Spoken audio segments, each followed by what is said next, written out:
हम आज पढ़ रहे हैं श्रीमद् भगवद गीता से अध्याय 3 श्लोक क्रमांक 3। अर्जुन का प्रश्न था कि जब आप बोल रहे हो कि ज्ञान से श्रेष्ठ है कर्म करने से, तो आप हमें इतने घोर कर्म में क्यों लगा रहे हैं? तो इस पे भगवान बोल रहे हैं, श्री भगवान वाच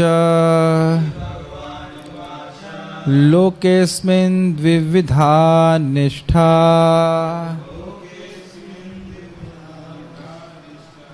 पुरा प्रोक्ता मया नघ ज्ञान योगेन सांख्यानां कर्म योगेन योगिनाम्। शब्दों के अर्थ को देखिए। लोके मतलब सामान्य लोगों में, इस जगत में, अस्मिन मतलब इस जगत में, द्विविधा दो प्रकार की निष्ठा, निष्ठा का अर्थ होता है श्रद्धा, देखी जाती है, जिसके बारे में पुरा प्रोक्ता मैंने तुमको पहले कहा, मया मेरे द्वारा कहा गया। पहले मतलब दूसरे अध्याय में बताया गया। अनघ मतलब पाप से रहित। क्या दो प्रकार की निष्ठा है? ज्ञान योगेन सांख्यानाम कर्म योगेन योगिनाम। जो सांख्य है, सांख्य का जो ज्ञान योगी हैं वह सांख्य का आश्रय लेते हैं, क्षमा कीजिएगा, जो ज्ञानी है वह ज्ञान योग का आश्रय लेते हैं। सांख्यानाम मतलब ज्ञानी नाम। सांख्य का जो दर्शन का स्वीकार करते हैं वह ज्ञानी होते हैं। वह कर्म मार्ग का त्याग कर देते हैं, वह निष्काम कर्म नहीं करते, अपितु इंद्रियों को उनके कर्मों से रोकते हैं। ये उनका सिद्धि का तरीका होता है। और कर्म योगी ना योगी नाम, जो अन्य कर्मयोगी हैं वह कर्मयोग का आश्रय लेते हैं। तो दो प्रकार की निष्ठा है।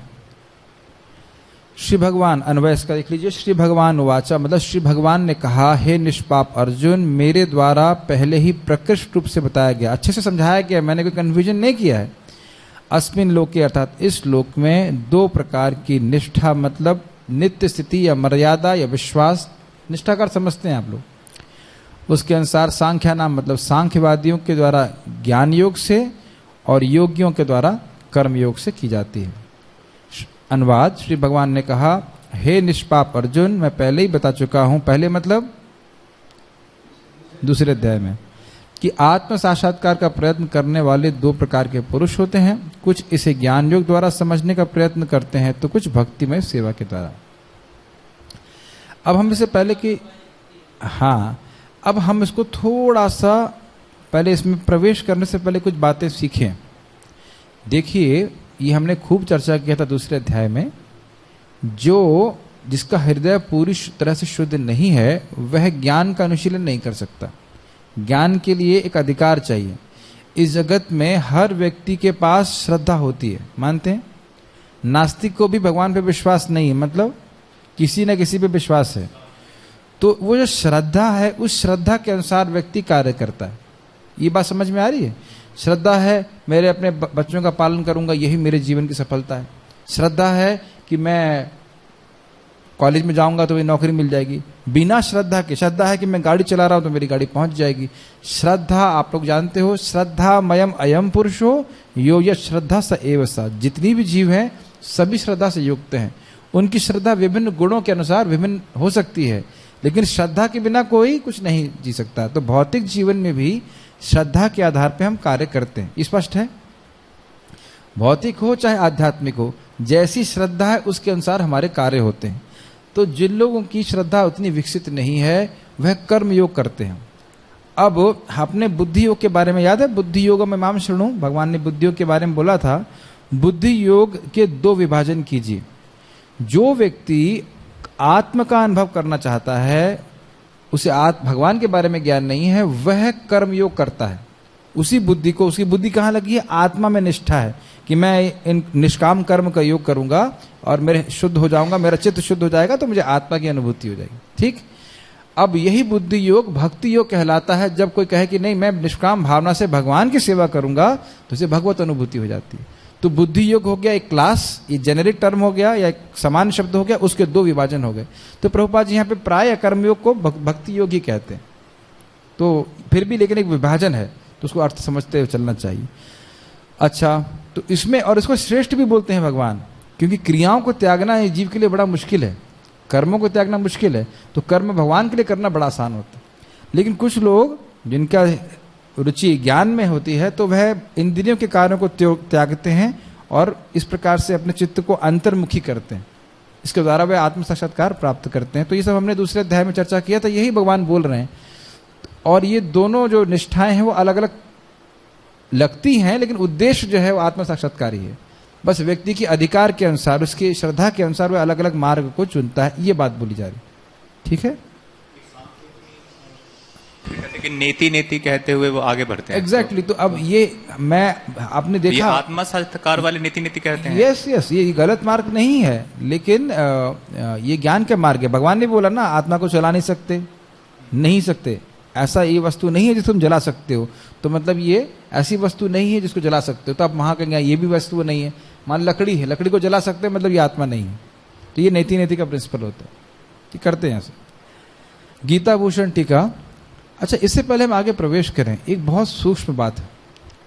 चाहे कोई कर्म योगी हो, चाहे ज्ञान योगी हो, चाहे भक्ति योगी हो, वो योगी तभी हुआ है जब उसने साधुओं से या गुरु से, शास्त्र से सुना है। उससे पहले वो कर्मी है।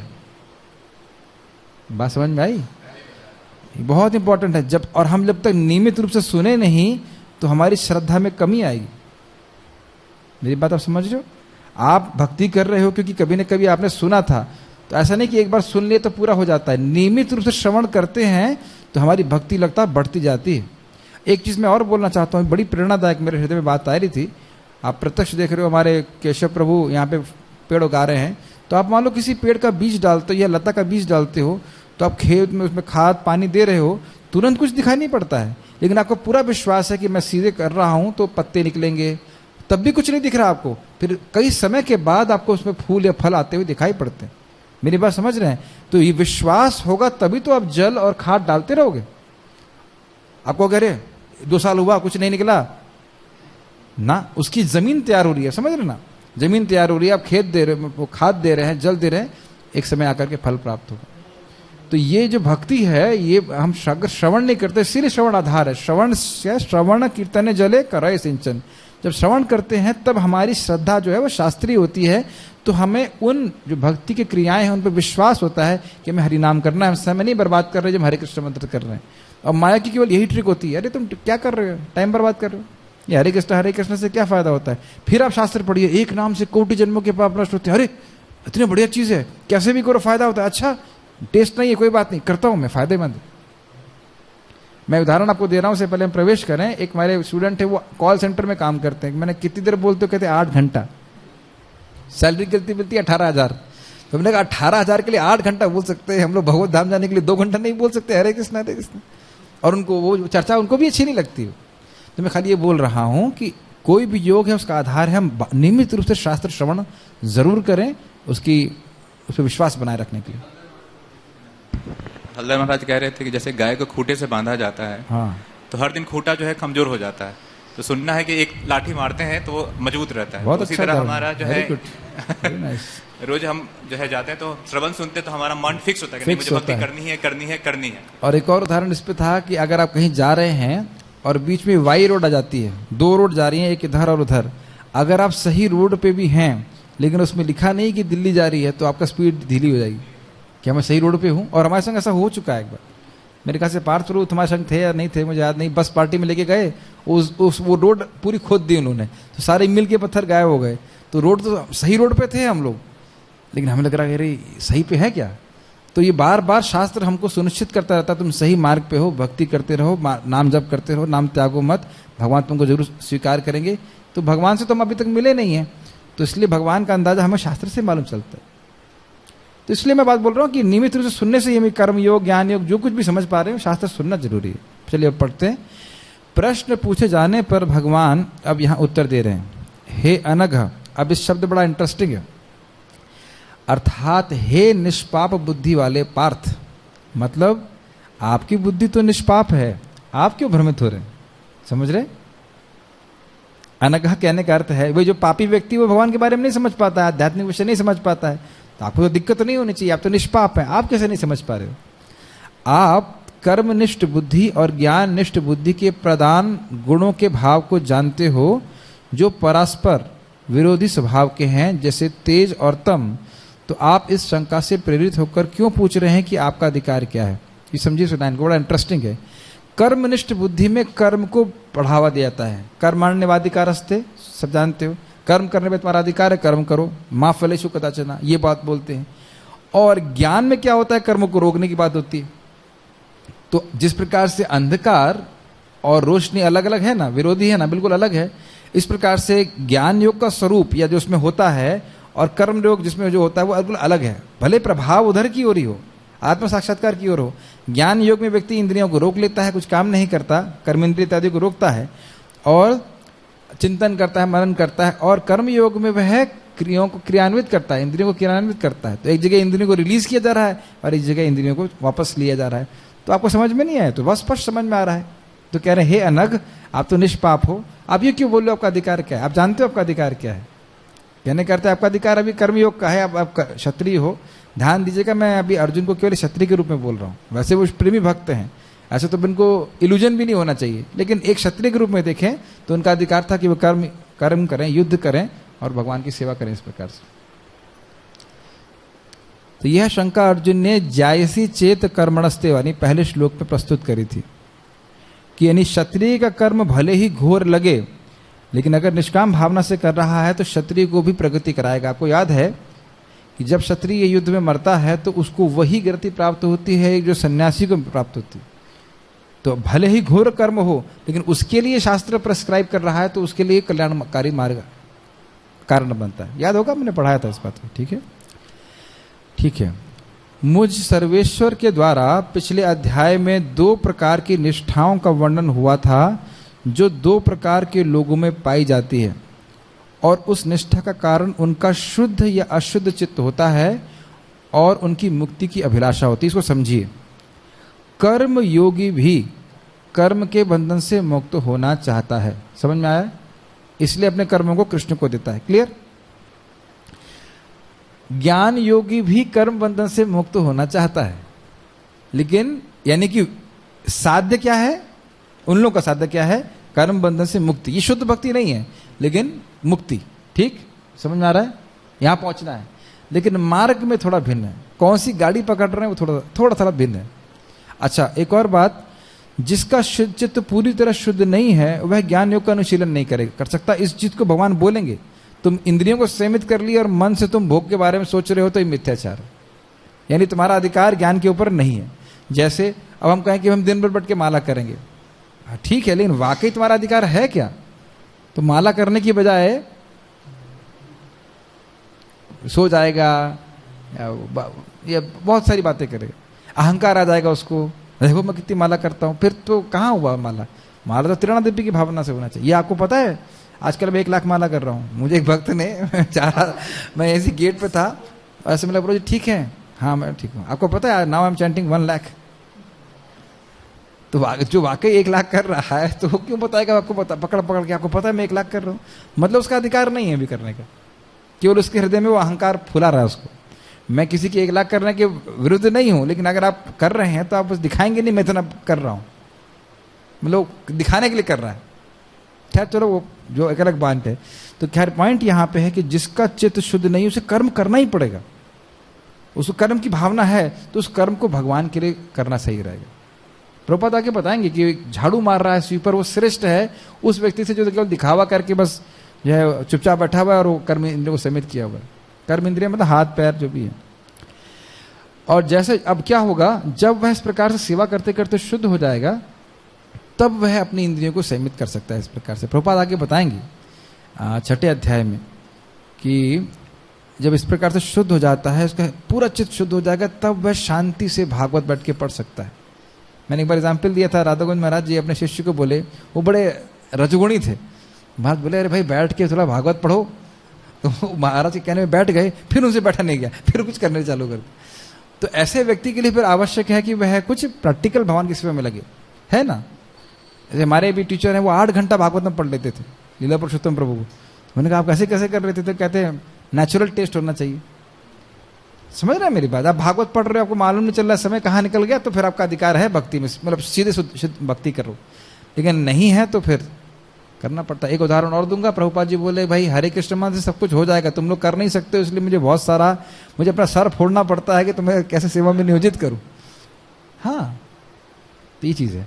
तो जो बहुत रजोगुणी है, बहुत कर्म का में है, तो अब इसमें और फर्दर जाऊंगा मैं। जब आप भक्ति कर रहे हैं तो आप विभिन्न प्रकार के भक्तों के से मिलेंगे। कुछ भक्त लोग बहुत सेवा करना चाहते हैं, प्रैक्टिकल सेवा, तो कभी कभी हम लोग नेगेटिव भावना से युक्त हो जाता है, ये तो शास्त्र सुनता ही नहीं है, शास्त्र में फिलॉसफिकली नहीं है, ये तो खाली कर्म करता है, ये गलत है। उसका वो जो अधिकार है उसके अनुसार कार्य करिए।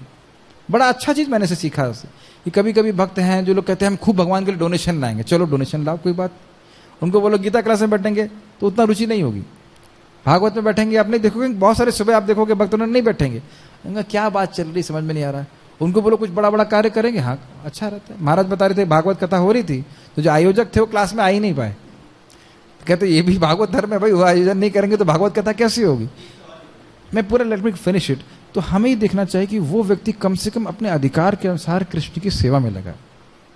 मेरी बात समझ रहे हैं? और वो करते रहेंगे तो धीरे धीरे शुद्ध होकर के उनके भागवत में भी रुचि आएगी। वैसे माता थे कदम कानन महाराज बता रहे थे कि खूब जम के गोविंद रसन चलाए, फिर वो है कुछ साल के बाद देखिए चैतन्य चरितामृत तुम पी रहे हैं, और उससे पहले बोला था कि आप बैठ करके पढ़ते, नहीं होता आपसे। ये भी प्रभुपाद जी कोटेशन दे रहे थे कि आप खूब जम के प्रचार करोगे तब आप एक जगह बैठ करके हरिनाम कर सकते। ये गिफ्ट है, कृष्णा रिवील्स, कृष्णा अपने उसमें मधुरता रिवील करते हैं। ऐसे आप जबरदस्ती करोगे तो नहीं होगा। आप मेरी बात समझ पा रहे हो? उससे मेरे बड़ा पॉजिटिव आउटलुक लगा। लेकिन फिर भी हम सब लोगों को कम से कम थोड़ी मात्रा में शास्त्र जरूर सुनना चाहिए, नहीं तो फिर हम लोग कर्मयोगी नहीं कर्मी बन जाएंगे। हाँ, इंटेंशन भूल जाएंगे। ठीक है काम करो, लेकिन कुछ तो थोड़ा बहुत रोज इनपुट जरूर जानना चाहिए। इसीलिए आप हर किसी को नहीं बोल सकते तुम ब्रह्मचारी आश्रम ज्वाइन कर लो, उसका अधिकार नहीं है। गृहस्थ आश्रम में कोई रह रहा है, वहां पे रह के 8 घंटा जो भी अपना काम करे, सुबह शाम भगवान के श्रवण कीर्तन में लगे। एकदम पैलेस प्रोग्राम है, बहुत सुंदर प्रोग्राम है जो प्रभुपाद ने दिया है। सुबह मॉर्निंग प्रोग्राम कीजिए, शाम को कीजिए, दिन में आप भगवान के लिए प्रैक्टिकल सेवा करिए, या फिर अपना जो भी अपना काम कर रहे हैं। बहुत अच्छा मेरा एटीट्यूड चेंज हुआ इससे। पहले मैं सोचता बस जो श्रवण कीर्तन कर रहे हैं वही भक्त अच्छे हैं, साधना में कर रहे हैं वही नहीं, वो तो हैं ही अच्छे, लेकिन जो सेवा भी कर रहे हैं वह भी धीरे धीरे शुद्ध होकर के साधना के स्तर पे आ सकेंगे। इसकी चर्चा हम 12वें अध्याय में भी करेंगे। तो कहने का अर्थ यह था कि जो चित्त उसका शुद्ध नहीं है तो कब से कर्म भगवान को समर्पित कर सकता है। ठीक है, इसके लिए आप लोग प्लीज एक बार 12वें अध्याय को पढ़ लीजिएगा, जिसमें भगवान विभिन्न प्रकार के लेवल्स की बात करते हैं कि हाँ 8 से 12, हाँ 8 से 12 करिए। ठीक है, कर्मयोगी कर्मयोग के द्वारा, आप कुछ बोल रहे थे? हाँ क्या? हाँ, कर्मयोगी कर्मयोग के द्वारा कर्म बंधन से मुक्त होते हैं और ज्ञान योगी इंद्रिय संयम के द्वारा, लेकिन दोनों ही मुक्त होना चाहते हैं। तो उद्देश्य में थोड़ा साधन अलग अलग लगता है, लेकिन उद्देश्य एक ही है। वो व्यक्ति के अधिकार के अनुसार अलग अलग होता है। जैसे प्रभुपाद ने कहा कि भगवान ने अर्जुन को गीता का ज्ञान इसलिए नहीं दिया कि वो हरे कृष्णा कर रहा था, अभी तो वह उनके लिए युद्ध कर रहा था। और लेकिन अब ये मत सोचिए कि हमें हमेशा युद्ध करना है। It has to be very very clear. क्या है? माम अनुस्मर युद्ध च, मेरा स्मरण करते हुए युद्ध करो, नहीं तो हम केवल युद्ध करेंगे और वह युद्ध हमारे लिए होगा। निष्ठा शब्द ये बड़ा इंटरेस्टिंग है।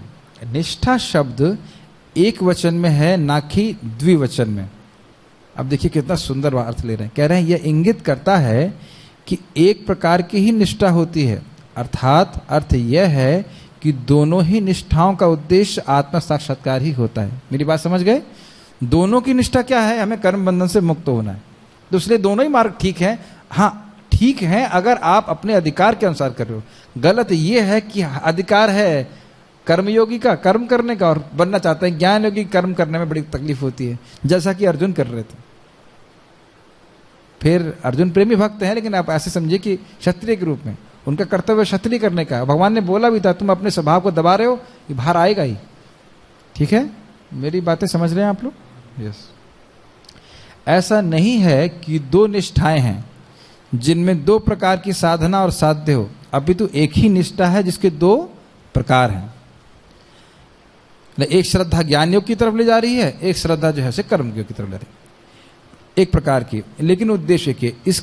इसको आगे 5वें अध्याय में श्लोक 5 में वर्णन किया गया जाएगा। यत् सांख्ये प्राप्यते स्थानम तद योगैरपि गम्यते एकम सांख्यम च योगम च यह पश्यति स पश्यति। जो स्थान सांख्य से प्राप्त होता है वही कर्मयोग से प्राप्त होता है। तो सांख्य और योग को एक देखने वाला व्यक्ति ही सही मात्रा में देख पाता है कि उद्देश्य वही, अलग अलग बस पकड़ रहे हैं। ठीक, तो जो ये जानता है कि अनुवाद पढ़ रहा हूं, विश्लेषणात्मक अध्ययन के द्वारा प्राप्त स्थान भक्ति द्वारा भी प्राप्त किया जा सकता है। और इस तरह जो सांख्य योग तथा भक्तियों को समान देखता है वही वस्तुओं को यथारूप में देखता है। प्रभुपाद जिसमें कहेंगे कि बहुत फिलोसफिकल एनालिसिस करके आप समझो कृष्ण भगवान है, और गुरु महाराज ने बोल दिया कृष्ण भगवान है, और सेवा में लग गए, तो एक ही बात, फायदा तो एक ही मिलेगा। ये बात। इस निष्ठा के दो प्रकार होते हैं, ज्ञानियों की निष्ठा जो ज्ञान योग में नियोजित होते हैं, और योगियों की निष्ठा जो कर्म योग में नियोजित होते हैं। तो स्पष्ट है, दो अलग प्रकार की निष्ठा है, उसके बाद से कार्य करते हैं। और निष्ठा श्रद्धा क्यों है? हृदय के शुद्धिकरण की अवस्था की अलग अलग होने की वजह से। सांख्य का अर्थ है ज्ञान, और यह उस व्यक्ति को इंगित करता है जो सांख्य को धारण करता है। समझ में आ रहा है? सांख्य का अर्थ ज्ञान है, मतलब यह उस व्यक्ति को इंगित करता है जो ज्ञान में लगा हुआ है, ज्ञानी है। सिंपल सी बात। ज्ञानियों की इस निष्ठा को ज्ञान योग के द्वारा दूसरे अध्याय में वर्णित किया गया था। यथा मतलब किस श्लोक के द्वारा ज्ञानियों की निष्ठा को वर्णन किया गया वो देख रहे हैं। श्री भगवान वाचा प्रजहाति यदा कामान, याद आ रहा है, सर्वान पार्थ मनोगतान आत्मन्य आत्मनः तुष्टा स्थित प्रज्ञस्तदोच्यते। हर प्रकार की भौतिक इच्छा को त्याग करके जो मन से ही उत्पन्न होती हैं, अपनी आत्मा में संतुष्ट रहता है। वह जगत के लिए कार्य, जगत में कुछ कार्य करने में उसकी रुचि नहीं होती। ये बातें याद आ रही होंगी आपको, मैंने पढ़ा था इसके बारे में। तो उसकी प्रज्ञा संतुष्ट है, वह कुछ, उसको जगत में कुछ करने में कोई रुचि नहीं। मैं इसका अनुवाद नहीं पढ़ूंगा, मैं समझा दिया। ठीक है। वह ज्ञान ही योग है। योग का अर्थ है वह प्रक्रिया जिसके द्वारा व्यक्ति आत्मा से युक्त होता है। तो इस स्थिति में वह प्रक्रिया ज्ञान है, मतलब जिसमें वह इंद्रिय संयम कर लेगा और अपनी इंद्रियों को भोग्य विषयों से बिल्कुल खींच लेगा। यह सब ज्ञान योग में होता है। कर्म योग में निष्ठा को निष्काम कर्म योगियों का वर्णन करके समझाया गया था दूसरे अध्याय में। यथा कर्मण्यवाधिकारस्ते माँ फलेषु कदाचना माँ कर्म फल हेतुर्भुर माँ ते संगोस्तो कर्मणि। तुम्हारा कर्म पे अधिकार है लेकिन फलों पे अधिकार नहीं है, इसलिए फलों की इच्छा से कर्म मत करो, अपने शुद्धिकरण के लिए तुम कार्य करो। और वो कह रहे हैं कि तुम कर्म फल हेतुर्भुर, कभी मत सोचो कि तुम्हारे जो कर्मों के फल हैं वो तुम्हारी वजह से आते हैं। और कह रहे हैं माते संगोस्तो कर्मणि, अब तुम्हारा कर्म में कुछ कष्ट है तो उस कर्म को ना करने के प्रति तुम आसक्त मत हो। मैं फिर से रिपीट कर रहा हूं, कर्म के फल के प्रति तो आसक्त मत हो, साथ साथ वह कर्म प्रेस्क्राइब ड्यूटी आपको अच्छी नहीं लग रही है तो भी कीजिए, क्योंकि आपके हृदय के शुद्धिकरण के लिए है। Make sense? तो ये किसके लिए बोल रहे हैं? जिसका अधिकार कर्मयोग के ऊपर। ठीक है। अब आप ये बताइए, क्या ये श्लोक समझे बिना कर्मयोग कर लेंगे हम? आप देखोगे कर्मयोग, आप बोलोगे ना कर्मयोग की क्लास है तो लोग बड़े रुचि होती। क्यों होती है? जो सोचते हैं हम टेम्पो चला रहे हैं, बस यही कर्मयोग है। हाँ, वो सोचते हैं बस कर्मयोग करो, बस गीता में कर्मयोग बताया है। बहुत पहले जब मेरी गीता पढ़ने की इच्छा थी 10वीं में, तो मेरे रिश्तेदार बोले गीता में कर्मयोग सबसे इंपॉर्टेंट है। उनके कहने का अर्थ था कि बस बच्चे पैदा करो और घर के काम चलाते रहो, यही कर्मयोग है। लेकिन ऐसा नहीं है। ठीक है। अपने कर्मों को बिना भौतिक इच्छा के करना, और ये ना सोचना कि इन फलों का कारण मैं हूं, उनको मैं भोगूंगा, ये नहीं सोचना। और अगर उस कर्म में कुछ कठिनाई आई है फिर भी करना, यह कर्मयोग है। ठीक है। और इसके द्वारा भी व्यक्ति आत्मा का अनुभव करता है, क्योंकि इसके द्वारा चित्त का दूषण समाप्त होता है। तो ज्ञान योग से भी आत्मा का प्राप्ति होती है, कर्मयोग से भी आत्मा के साक्षात्कार की प्राप्ति होती है। लेकिन ये अलग अलग स्टेप्स हैं। निष्काम कर्मयोग करता है, फिर एक बात आकर के उसको ज्ञान योग का अधिकार प्राप्त होता है, फिर वह आत्मा के दर्शन प्राप्त करता है। लेकिन भगवत दर्शन कैसे प्राप्त करेगा? जब भक्ति करेगा। ज्ञान योग भी भगवान का दर्शन प्राप्त करने के लिए समर्थ नहीं है, ये बात आप जानते हो। ओके। क्या कर्म भी योग है? क्योंकि कर्म के द्वारा भी व्यक्ति हृदय के शुद्धिकरण से जुड़ता है, जो ज्ञान को उत्पन्न करता है। क्या आप बातें समझ पा रहे हो? कर्मयोगी व्यक्ति है, वो ज्ञान ये समझ नहीं पाएगा मैं शरीर नहीं आत्मा हूं, तो कर्म करो, निष्काम भावना से करो। फिर करते करते जब शुद्ध हो जाएगा तो फिर वह अपने आप समझ पाएगा कि हम शरीर नहीं आत्मा, उस प्रकार से तब वो ज्ञान योग कर पाएगा, इंद्रिय संयम कर पाएगा। ठीक, यह कहा जा रहा है कि जो मुक्ति की इच्छा रखता है वह ज्ञान में निष्ठा तुरंत ही प्राप्त नहीं कर सकता। ये बहुत सुंदर लाइन है, ये पैराग्राफ आप बहुत ध्यानपूर्वक सुनिए। और तुरंत ही इंद्रियों को रोक नहीं सकता है, अपितु उसे पहले अपना हृदय कर्मयोग और उसमें निहित नियत कर्मों के द्वारा शुद्ध करना होता है। इसको मैंने पिछले श्लोकों में बताया था। ये लाइन समझ में आई? देखिए, एक बहुत हम सबकी इच्छा होती है, बहुत सारे साधकों की इच्छा होती है। प्रभुपाद ने पिछले परपट में बताया था, हम एक जगह बैठ के भजन करें, हम भजन कर रहे हैं, लेकिन मन तो भाग रहा है ना। तो यानी कि अभी मन शुद्ध हुआ नहीं है। ये एक स्वांग रचा जा रहा है कि मैं एकांत में जाके भजन करूंगा। चिंतन स्त्री और कंचन और कामनी का होगा, आप सब जानते हैं इस बात को। तो इस प्रकार को आचार्यों ने बहुत भर्त्सना करी कि अगर वैसी अधिकार नहीं है तो एकांत में जाके भजन मत करो, सुबह शाम भगवान का नाम जप करो और अपने कर्मों को कृष्ण को समर्पित करना सीखो। तो जब तुम्हारा हृदय शुद्ध होगा तब फिर धीरे धीरे करके तुम भगवान का नाम जप भी कर पाओगे।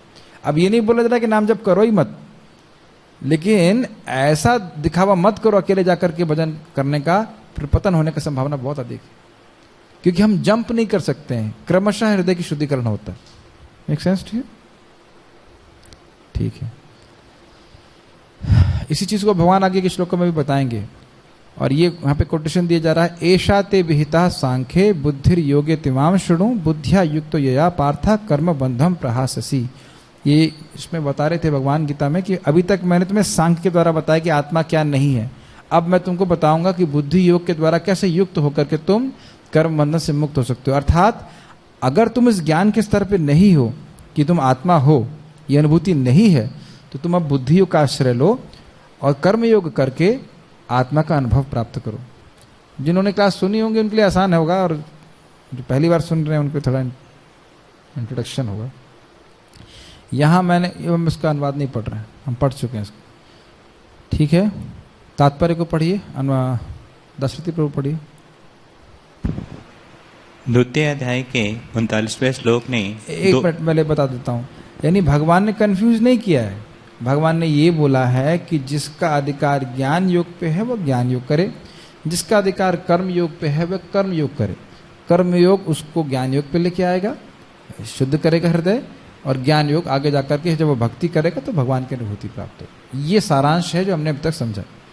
अलग ये नहीं बोल रहे हैं कि कौन सा श्रेष्ठ है, डिपेंड ये करता है कि व्यक्ति का अधिकार क्या है। अरे बहुत सिंपल शब्दों में कहिए, ABCD सीखते हो आप तो उस वक्त नहीं अधिकार है, उसके बाद वर्ड बनाना सीखते हो उतना अधिकार है। समझ रहे हैं ना? आप पहले तो वर्ड बनाना नहीं सीख सकते, तो आप देखेंगे कि ABCD सीखने वाला जब ABCD बढ़िया से सीखता है उसके बाद उसको वर्ड बनाने बोला जाता है, फिर वर्ड के बाद फिर सेंटेंस बनाते। मेरी बात समझ रहे हैं? ऐसे ग्रेजुअली हम प्रोग्रेस करते हैं। उसी प्रकार से जो प्रभुपाद जी ने बहुत अच्छा सिस्टम दिया है कि सुबह शाम हम लोग भक्ति करें और दिन में कुछ ऐसे कार्य करें जो हमारे करना बड़ा सहज है, और उससे भक्ति बड़ी आसान हो जाती। आपको मैं दिन भर गीता क्लास दूंगा ना, आप अगले दिन से आएंगे नहीं, भाग जाएंगे। अब देखना, इसीलिए। और अच्छा आप देखो, शाम को आप क्लास नहीं करोगे तो देखो बहुत इतना बढ़ जाएगी, चाहे कोई भी आप कार्य करो। एक बहुत अच्छा बात बोल रहे थे कि मैनेजर्स अपराध क्यों करते हैं, कौन बता सकता है मैनेजर अपराध क्यों करता है? मैं खुद भी मैनेजर हूं इसलिए बोल रहा हूँ। मैनेजर अपराध क्यों करते हैं? क्योंकि सुनते, दिन भर तो सुनते ही ना बड़ा मैनेजमेंट, तो हाँ मैनेजमेंट करते करते वह शास्त्र भूल जाते। जो साधना नहीं करेगा तो वह अपने आप को कृष्ण के दास के रूप में न देख करके वैष्णवों के बॉस के रूप में देखना चालू कर देते और फिर अपराध करते। तो इसीलिए कम से कम सुबह शाम जरूर श्रवण करना चाहिए, कोई भी व्यक्ति हो। ये समय ही समय है कि मैं हरि कृष्ण कीर्तन कथा हो तो हमारा अगले दिन के लिए चित्त का निर्माण हो जाता है। और ये तो आप विश्वास करेंगे, जानते होंगे कि चित्त का निर्माण श्रवण से ही होता है, एकदम तेजी से प्रभाव होता है। आप सुनोगे ना, जैसे सुनोगे तुरंत प्रभाव होता है, बाकी चीज बाद में आएगा, लेकिन सुनने से जितना प्रभाव होता है कुछ नहीं होता, अन्य किसी चीज से नहीं होता। जैसे मैं इनको बता रहा था, हम लोग कार से आ रहे थे, हमारे कार के आगे एक बाइक लगी हुई थी और साइड से एक बाइक वाला आया, उसने गांधी गाली देना चालू कर दिया, ये गाड़ी बढ़ाओ। कैसे बढ़ाए, सामने बाइक है। तुरंत सबका मन खराब हो गया। तो हमने कहा देखो 1 मिनट में हमने कोई खराब चीज सुनी, तुरंत हमारा चित्त डिस्टर्ब हुआ। तो ये दिखाता है कि शब्द में सबसे अधिक शक्ति है हमारे हृदय को प्रभावित करने की। इसलिए सुनने पे खूब जोर देना चाहिए, सुबह शाम कम से कम प्रचुर मात्रा में सुनना चाहिए। जैसे आप लोग लौट के आके खाना खाए ना, भूख लग रही थी ना, ऐसा तो नहीं कहते कि सुबह खा लिया अब क्या करना शाम को खाना, नहीं कहता ना। हर आदमी खाता है, 2 टाइम तो खाता ही है, तो इस तरह 2 टाइम सुनना भी जरूरी है ना। और चाहे खाना तो एक बार चल जाएगा, लेकिन 2 टाइम जरूर सुनना चाहिए। तात्पर्य पढ़िए प्रभु। द्वितीय अध्याय के 39वें श्लोक ने 2 प्रकार की पद्धतियों का उल्लेख किया है, सांख्य योग तथा कर्म योग या बुद्धि योग। इस श्लोक में इनकी और अधिक स्पष्ट विवेचना की गई है। अब मैं इसको एक्सप्लेन नहीं कर रहा हूं, हमने टीका में ऑलरेडी वो श्लोक दिखा दिया आपको। यस, सांख्य योग अथवा आत्मा तथा पदार्थ की प्रकृति का वैश्लेषिक अध्ययन उन लोगों के लिए है जो व्यवहारिक ज्ञान तथा दर्शन द्वारा वस्तुओं का चिंतन एवं मनन करना चाहते हैं। समझ गए? उनका मन जो है अब उन्हीं चीजों में लगा हुआ है। आत्मा क्या है, ये जगत का स्वरूप क्या है, इसी में सोचते रहते हैं, उसमें वो खुश हैं, उस प्रकार से। यस। दूसरे प्रकार के लोग कृष्ण भावना अमृत में कार्य करते हैं, जैसा कि द्वितीय अध्याय के 61वें श्लोक में बतलाया गया सारा है। चीज हमने डिस्कस कर लिया। हाँ जी। 39वें श्लोक में भी भगवान ने बताया है कि बुद्धि योग या कृष्ण भावना अमृत के सिद्धांतों पर चलते हुए मनुष्य कर्म के बंधनों से छूट सकता है तथा इस पद्धति में कोई दोष नहीं है। 61वें श्लोक में इसी सिद्धांत को और अधिक स्पष्ट किया गया है कि बुद्धि योग पूर्णता पार ब्रह्म विशेषता कृष्ण पर आश्रित है और इस प्रकार से समस्त इंद्रियों को सरलता से बस में किया जा सकता क्या है। था वो? मत पर शब्द आया था, अगर आपको याद आ रहा हो। कि भगवान की सेवा में लग जाता है तो इंद्रियां बड़ी आसानी से संयमित हो जाती हैं, क्योंकि इंद्रियों का कार्य करना बड़ा आसान है। आप देखिए क्लास में बैठना कठिन लगता है, लेकिन वो सब्जी काट दो बड़ा आसान लगता है। ये समझ लीजिए कि हमारा अधिकार क्या है। आप भागवत उठाते हैं, नींद आ जाती है, मतलब फिर भी पढ़ना चाहिए, लेकिन समझ लीजिए कि अधिकार की कमी है। आप मेरी बात समझ रहे हैं? अब बोलो झाड़ू मार दो, हाँ मार देंगे, कोई दिक्कत नहीं। तो इससे ना हमें घबराना नहीं चाहिए। अच्छा मेरा भी अधिकार कम है, भागवत में पढ़ूंगा, कुछ तो पढ़ूंगा, रोज 1 घंटा पढ़ूंगा, लेकिन मेरा इतना अधिकार नहीं कि मैं दिन भर बैठ के भागवत पढ़ूं, तब ये मेरा अधिकार नहीं है। One has to be honest about it. अधिकार श्रद्धा एक ही बात है, ट्रेनिंग की बात नहीं है। अधिकार श्रद्धा हृदय का शुद्धिकरण ये एक ही सब शब्द हैं। अगर आप भक्तों को 8 घंटे या 6 घंटे भी भागवत में बैठा, हर व्यक्ति को बैठा के पढ़ाना चालू कर दोगे, ऐसा नहीं कि उसे सब कुछ समझ में भी आएगा। आप देखिएगा, जब मैं कल क्लास दे रहा था तो मैंने पूछा भाई बताया था ना भागवत में छिलका और गुठली नहीं है, तो मैंने पूछा भाई क्या समझाया, तो बोले इसमें जो छिलका और गुठली है उसे भी खाना है। तो मैंने कहा ये नहीं बोला मैंने, है कि नहीं? मैंने कहा ना ये नहीं बोला, ये बोला है कि इसमें छिलका गुठली है नहीं। तो क्या होता है, जस्ट ये बातें कभी सुनने को नहीं मिलती हैं, तो फिर जो है फिर मैंने वो करेक्ट किया। अच्छे भक्त हैं लेकिन पहली बार सुन रहे हैं ना, तो कुछ का कुछ समझ लेंगे। तो ये जो है बार बार सुनता है, धीरे धीरे जब हृदय शुद्ध होता है तब अच्छा लगता है। क्यों भागवत में बोला गया है तदा रजस तमो भावा कामलो बदयश्चे चेतिर एतिर नाविदम सम सत्व प्रसिद्धि। और उसमें बोला है रोज सुनोगे तो रजोगुण तमगुण कम होगा। फिर क्या बोलते हैं, एवं तब जब रजोगुण तमोगुण कम हो गया, सतोगुण में स्थित हो गए, तब बोलते हैं एवं प्रसन्न मनसो भगवत भक्ति योगतः भगवत तत्व विज्ञानम मुक्त संगस्य जायत। जब सतोगुण की वृद्धि होगी तब आपको बड़ी प्रसन्नता होगी, तब जब करने में भागवत सुनने में बड़ी प्रसन्नता होगी। जब सतोगुण की वृद्धि हृदय में होगी तब भागवत सुनने से अच्छा लगेगा। तो इसलिए एटलीस्ट रेगुलर करना बहुत जरूरी है। और जैसे जैसे आपका बढ़ता चला जाएगा फिर आप वो कर्म किए ही नहीं जाएंगे, भागवत में ही रुचि हुई। मेरी बातें आप समझ रहे हैं कि है ना? Yes, okay. अतः दोनों प्रकार के योग धर्म तथा दर्शन के रूप में अन्योन्याश्रित हैं।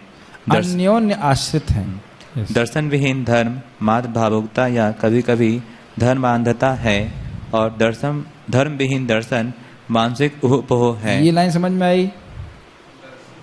देखिए, दर्शन विहीन धर्म, प्रभुपाद जी बड़ा स्पष्ट बताते हैं कि तुम ठाकुर जी की सेवा कर रहे हो लेकिन श्रवण नहीं करोगे तो श्री विग्रह क्या बन जाएंगे? गल गृह। श्री मतलब भगवान कृष्ण, और गल गृह मतलब गले की फांस।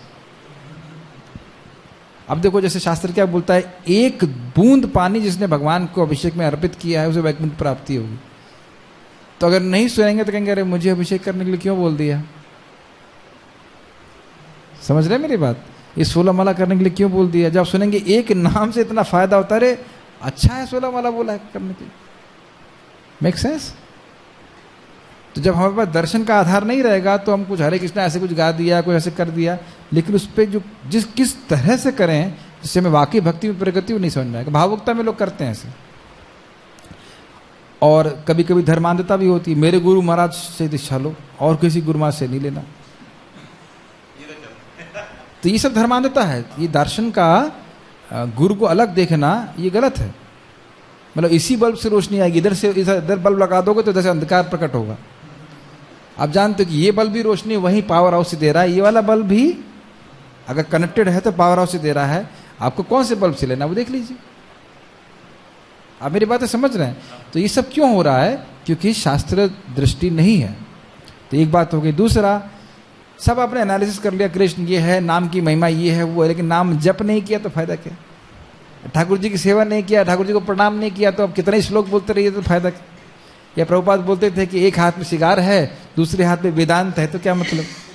तो शुष्क बात हो जाती। तो मतलब हमें दोनों चीजें लेके चलनी है, भागवत का विज्ञान लेना है और भगवान की सेवा भी करनी है। यस, पढ़िए। अंतिम लक्ष्य तो श्री कृष्ण है, क्योंकि जो दार्शनिक जन परम सत्य की खोज करते रहते हैं वे अंततः कृष्ण भावना अमृत को प्राप्त होते हैं। इसका भी उल्लेख भागवत गीता में मिलता है। संपूर्ण पद्धति का उद्देश्य परमात्मा के संबंध में अपनी वास्तविक स्थिति को समझ लेना है। इसकी अप्रत्यक्ष पद्धति दार्शनिक चिंतन है, जिसके द्वारा कर्म से कृष्ण भावना अमृत तक पहुंचा जा सकता है। इसको समझ लीजिए। इसका अर्थ ये है कि जिसको पता नहीं है भगवान कौन है तो वो रिसर्च करता है भगवान कौन है। ये है अप्रत्यक्ष पद्धति। आगे पढ़िए। प्रत्यक्ष पद्धति में कृष्ण भावना अमृत में ही प्रत्येक वस्तु से अपना संबंध जोड़ना होता है। इन दोनों में से ये सोचना होता है ये वस्तु मेरी है ना? कृष्ण भावना अमृत का मार्ग। प्रत्येक वस्तु से अपना संबंध जोड़ना होता है, मतलब ये वस्तु मेरी है, ये भी मेरी है, ये वाला फोन भी मेरा है, वो वाला फोन भी मेरा है, ये सब है, यही मतलब है। नहीं, सारी वस्तु जो है भगवान की सेवा में नियोजित करनी, कृष्ण से संबंधित जोड़ना है। बहुत इंपॉर्टेंट है। पहला वाला तो हम कर ही रहे हैं ये भी मेरा है वो भी मेरा है। कहने करते कृष्ण भावनामृत में वस्तु को देखना, क्योंकि हर वस्तु कृष्ण की है, कैसे उसे कृष्ण की सेवा में नियोजित किया जाए। और एक्चुअली ये ज्यादा प्रैक्टिकल है। यस। अच्छा, ये कैसे मालूम चला कि सब कुछ कृष्ण का है? सुनने के द्वारा, समझ गए ना? तो सीधे सीधे सुन लिया सब कुछ कृष्ण का है, मैं भी कृष्ण का हूं, सेवा में लगाओ। यस। अच्छा, एक और इंटरेस्टिंग बात है। क्यों मजेदार बात है? क्योंकि नो होल्ड्स बार्ड, कहीं भी अपने को रोकना नहीं है। हर वस्तु का उपयोग भगवान के लिए कर सकते हैं, बस थोड़ा गाइडेंस में रहना चाहिए। ठीक, नहीं तो वस्तुएं आपका उपयोग अपनी सेवा में करने लग जाएंगी। पढ़िए आगे। इन दोनों में से कृष्ण भावना अमृत का मार्ग श्रेष्ठ है, क्योंकि इसमें दार्शनिक पद्धति द्वारा इंद्रियों को विमल नहीं करना होता। यस, बहुत अच्छी लाइन है। आप ये जो दार्शनिक वाले हैं, लोग हैं, ज्ञान योगी हैं, वो इस डर से कि हमारी इंद्रियां दूषित हो जाएंगी, इंद्रियों को अंदर खींचते रहते हैं। तो इंद्रियों को शुद्ध करने के लिए उनको अलग से प्रयास करना होता है। भक्त की इंद्रियां इंद्रिय विषयों में लग करके भी शुद्ध हो जाती हैं, क्योंकि वो इंद्रिय विषय है नहीं, वो भगवान विषय, भगवत विषय है। जैसे आपको गाना अच्छा लगता है तो हरे कृष्ण गाओ, कोई दिक्कत नहीं। आपको ड्रेसिंग करना अच्छा लगता है, ठाकुर जी की ड्रेसिंग कीजिए। अब खाना अच्छा लगता है, भगवान का प्रसाद खाइए। अगर तो सभी को अच्छा लगता है, लेकिन अब मेरी बात समझ रहे हैं? ऐसा लग रहा है कि विषय भोग में लगा है भक्त, लेकिन एक्चुअली वह विषयों में नहीं, भगवत विषयों में लगा है। वो वह आपको बोलना अच्छा लगता है, भगवान के बारे में बोलिए।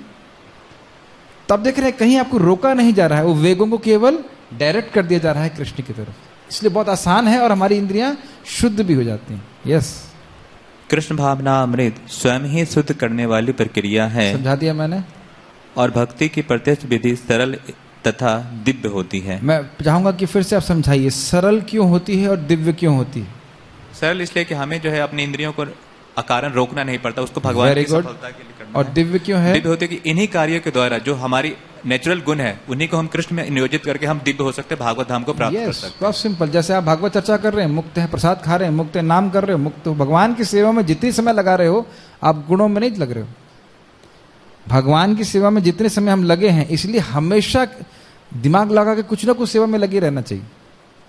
अगर कुछ भी सेवा नहीं तो पढ़िए, श्रवण करिए। लगातार भक्त इस प्रकार से लगा रहता है तो फिर भगवान ऐसे भक्त को क्या रिवॉर्ड देते हैं? चलिए ये बोल के हम खत्म करेंगे। बताइए, जो लगातार भगवान की सेवा में लगा रहता है भगवान क्या क्या रिवॉर्ड देते हैं? उसको वो की सेवा करने की इच्छा जागती है और वो सेवा आनंद से कर सकता है, आनंद की वृद्धि होती है और सेवा भाव की दो चीजें। टेस्ट देते हैं और तो संतुष्ट होता है और ददामी बुद्धि योगम तम ये न माम अपयंति। उसको ऐसी बुद्धि देते हैं जिससे वो समझ पाए कि वे भगवत प्राप्ति कैसे करेगा। कहाँ से देते हैं? अंदर से देते। ठीक है, यानी कि भगवान उसको ऐसी श्रद्धा देते हैं जिसके द्वारा वो समझे कि उसे कौन से कार्य करने हैं जिससे उसको भगवत प्राप्ति हो जाए। देखिए, एक बात आपको बहुत सिंपल सी लग रही होगी, लेकिन भक्त इस प्रकार से जो भजन कर रहे हैं वो ज्ञानी लोग उसको एकदम कर्म मानते हैं। अरे तुम लोग किताब बेच रहे हो, वो इसकी दिव्यता को समझ नहीं पाते। हाँ, मुझे कुछ सुनाई नहीं पड़ रहा है। ये राज विद्या राजगुरु उसमें उत्तमम शब्द आता है, तो उद्गततमः मतलब ये बहुत सुंदर बात इन्होंने बोली है। मतलब जो भौतिक संसार उद्गततमः जो शुद्ध भक्ति में लगता है वो पूरे तम अंधकार से अपने आप नष्ट हो जाता है। और अच्छा बात उसमें है प्रत्यक्षावगमम धर्म। देखो एक बड़ा अच्छा पॉइंट सामने आ गया कि कर्म कांड करोगे स्वर्ग की प्राप्ति कब होगी? मरने के बाद। समझ गए? लेकिन भक्ति कर रहे हैं तो प्रत्यक्षावगमम, इसी जन्म में आप अनुभव करोगे, इसी जन्म में अनुभव कर सकते हैं। नारद मुनि का केस, हजारों के, आपका खुद का केस। कोई आपको कोई अनुभव प्राप्त नहीं होता तो आप क्यों भक्ति में टिके रहते? कोई अगर ठाकुर जी को कोई रस नहीं दे रहे हैं तो क्यों आप टिके हो? इसी समय प्रत्यक्षावगमम धर्मम। नारद जी को उसी दिन से टेस्ट मिला था जब वो वैष्णवों की सेवा कर रहे थे, झूठा खा, उससे पहले से वो आकर्षित हो गए थे। हमको पहली बार जो भक्ति में आपको अच्छा लगा था तभी से आपको अनुभव प्राप्त होना चालू हो गया भाई साहब। वो बढ़ रहा है। ठीक है, ओके, चलो स्टॉप हियर।